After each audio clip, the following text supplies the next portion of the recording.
la mort des Juifs et des Arabes. Les Juifs sont le peuple à qui Allah a donné le plus de prophètes. De Moïse à Jésus, ils ont eu accès à la sagesse divine. Ils ont vu des signes convaincants.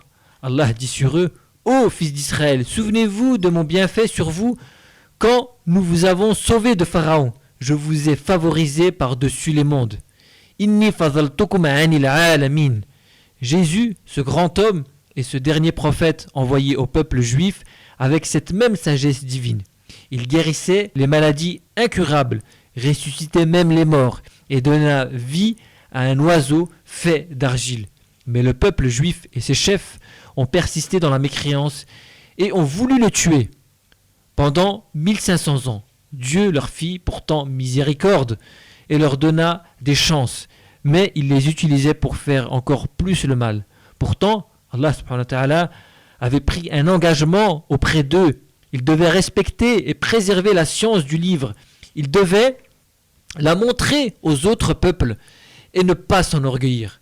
Allah dit, la sourate 5 au verset 44, « Aux rabbins et aux docteurs, on avait confié la garde du livre dont ils étaient les témoins. » Et dans un autre passage, sourate 3 verset 187, « Lorsqu'Allah a pris cet engagement de ceux auxquels le livre avait été donné, vous devez l'expliquer et non pas le cacher. » L'engagement donc a été rompu, puisqu'ils ont falsifié la Torah, l'évangile et le Zabour, le psaume de David. Ils ont enlevé toute la science et y ont laissé des préceptes moraux creux que tous les peuples possèdent, même ceux qui n'ont pas de livre. En effet, si on regarde les peuples aborigènes d'Afrique ou d'Australie, ils ont beaucoup plus de morale que les autres peuples qui ont eu des livres ou une civilisation. En effet, chez eux, il n'y a pas de crime ou de vol. Ils sont purs et doux les uns envers les autres. Allah dit, dans la sourate 6, au verset 91, en parlant des Juifs, dit: qui a fait descendre le livre que Moïse a apporté comme lumière et guidée pour les gens? Vous le mettez en feuillet pour en montrer une partie tout en cachant beaucoup. Vous avez été instruits de ce que vous ne saviez pas, ni vous, ni vos ancêtres. Donc il y a bien une sagesse, une science qu'Allah a enseignée à Moïse et après lui aux Juifs que ni eux ni leurs ancêtres ne savaient. Mais ils ont rompu l'engagement en tuant les prophètes qui venaient à eux. Par exemple, on raconte qu'à l'époque d'Élie, 2000 prophètes et 5000 fils de prophètes furent tués. À l'époque de Jésus, ils ont tué le prophète Zacharie et Jean-Baptiste, et ils projetaient même de faire la même chose avec lui. Dieu leur avait bien donné une science que ni eux ni leurs ancêtres ne connaissaient. Au lieu d'utiliser cette science pour faire le bien, les savants juifs ont décidé de tout renverser. Ils ont comploté contre Dieu. Ils lui ont désobéi. Leur objectif est de faire régner le chaos sur la terre. Tout cela par cupidité et avarice et haine du genre humain. Allah dit dans la sourate 2 au verset 76, « Une fois entre eux, en secret, ils disent, allez-vous confier aux autres ce qu'Allah a dévoilé pour vous, pour qu'ils aient un argument contre vous devant votre Seigneur? Ainsi, leur entêtement dans l'égarement, dans la volonté de jouir des biens de ce monde, de commettre toutes sortes de vices et de crimes, exaspéra les prophètes. Alors ces derniers, qui voulaient les guider vers le Furqan, ce projet salutaire pour toute l'humanité, ces prophètes donc les ont maudits. C'est une preuve de leur égarement et de leur crime, car un prophète patiente et est miséricordieux. Il est doux. Alors ce que là signifie qu'ils sont allés trop loin. Dieu dit encore dans la sourate 5 au verset 13, « Pour avoir violé l'engagement, nous les avons maudits et endurci leur cœur. Ils détournent les paroles de leur sens. » Dans un autre verset, sourate 5 encore, mais au verset 78, Dieu dit, « Ils ont été maudits par la langue de David et de Jésus, parce qu'ils désobéissaient et transgressaient. » Et encore un autre verset, à la sourate 2, au verset 88, Allah les a maudits à cause de leur mécréance. Tout ça parce qu'ils ont complètement détruit la religion de Moïse et de Jésus. Ils cherchent maintenant à défier Dieu et pensent qu'ils peuvent lui faire changer d'avis sur leur compte, qu'ils n'auraient eu tort de chercher un autre peuple pour faire le Furqan, puisque seuls eux sont dignes d'élection. Les autres peuples sont tous des goïms, c'est-à-dire des sous-hommes. Ils sont bons qu'à les servir, eux, le peuple de Dieu. Vinrent ensuite les Arabes. Eux n'ont certes pas reçu autant de prophètes que les Juifs, mais ils ont reçu le plus grand de tous, le prophète, le grand prophète de l'islam, le plus grand homme de l'humanité et la meilleure des créatures de Dieu. Il a reçu le Coran qui récapitulait tous les messages passés. Il a réussi à soumettre les Bédouins et à triompher de ses ennemis. Mais, après la mort du grand prophète de l'islam, les Arabes descendants d'Ismaël n'ont qu'une seule idée en tête: humilier, persécuter et anéantir sa sainte famille. L'exemple le plus clair est le martyre de l'imam Al-Hussein, petit-fils du prophète et fils de la sainte Fatima et du pieux et grand imam Ali. Allah dit dans la sourate 2, verset 87, « Vous traitiez les uns de menteurs et vous tuiez les autres. » Même si ce verset fait référence aux fils d'Israël, il est tout à fait clair qu'il parle aux Bédouins d'Arabie. En effet, les premiers ont tué et massacré, ainsi que persécuté les prophètes, des milliers. Ce crime est équivalent à ce que ces Arabes ont fait à la famille du plus grand de tous les prophètes. En arabe, on les appelle les Ahlul Bayt, les gens de la maison du prophète, qui sont les gardiens du Coran. Ils sont appelés aussi dans le livre les gens du rappel, Ahlul Dhikr. Allah dit dans la sourate 16 au verset 43, « Interrogez les gens du rappel si vous ne savez pas. Ils sont donc les héritiers et le métal du message. C'est sur cette famille bénie qu'est descendue la révélation. Ils sont donc les héritiers du message. Le premier successeur, c'est l'imam Ali. Le prophète, sallallahu alayhi wa sallam, disait « Je suis la cité du savoir et Ali en est la porte. » Et il disait à tous ses compagnons, mais aussi à tous les musulmans, « Ô Ali, tu es pour moi ce que Aaron était à Moïse, mis à part qu'il n'y a pas de prophète après moi. » Ou encore, « Celui dont je suis le maître,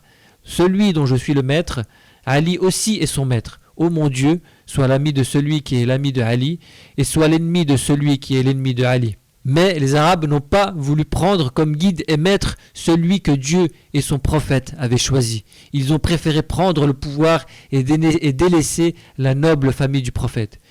Les gens de la maison sont au nombre de 5. Le prophète, sallallahu alayhi wa sallam, l'imam Ali, Fatima Zahra, Al-Hassan et Al-Hussein. Après Al-Hussein, ses 9 descendants, jusqu'à le dernier d'entre eux, l'imam Al-Mahdi, sont des nobles personnes sans qui l'islam serait aujourd'hui complètement morte. Allah protège le sens caché du Coran, qu'on appelle le ta'wil, dans leur poitrine. Dans la sourate 21 au verset 10, c'est nous qui avons descendu le rappel et qui en sommes les gardiens.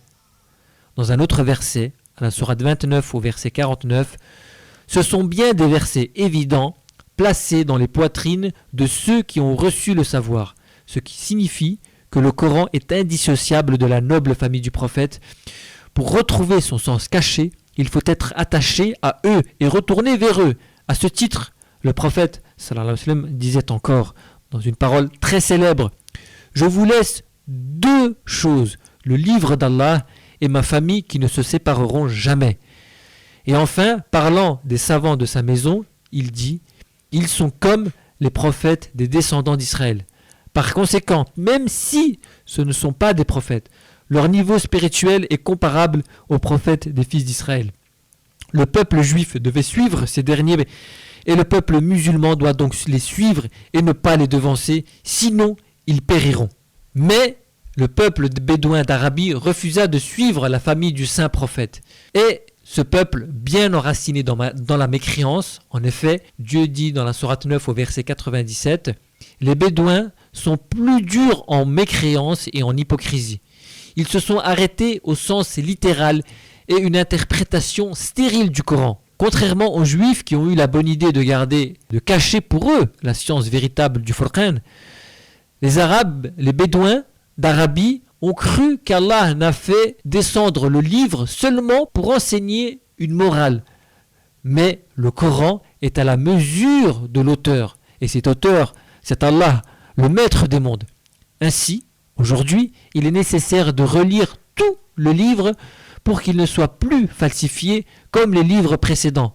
Cependant, cette lecture n'est possible que par l'intermédiaire de la famille du prophète, dont la fonction est justement de l'expliquer.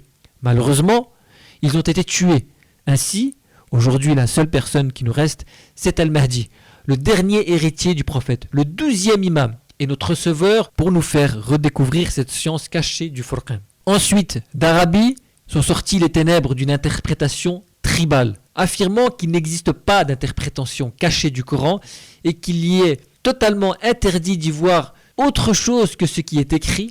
Ainsi, l'islam et le Coran sont réduits à une interprétation stricte, alors que l'islam, ce n'est pas seulement des rites, mais c'est une civilisation. Le prophète nous avait déjà prévenu. Il s'était tourné vers la région orientale, vers le Nejd, et il a dit « C'est à l'est du pays que sortira la corne du diable, où la tête de la mécréance vient de là où sortira la corne du diable.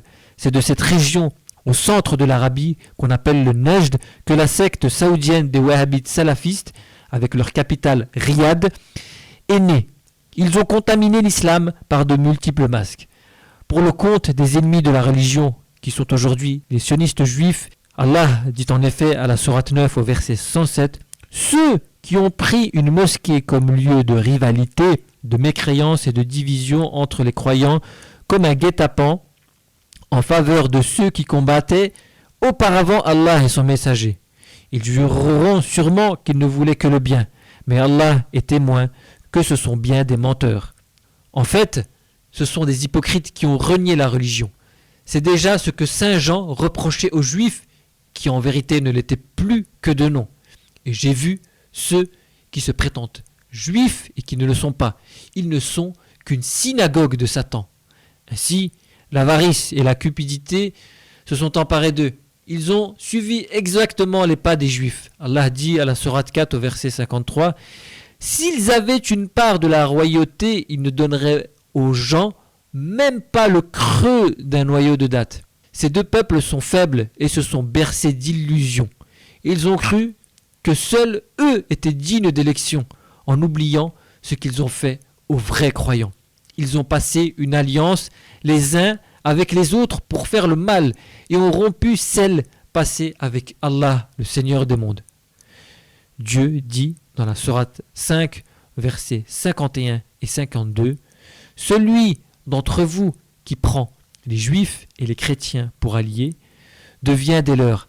Allah ne guide pas le peuple injuste. »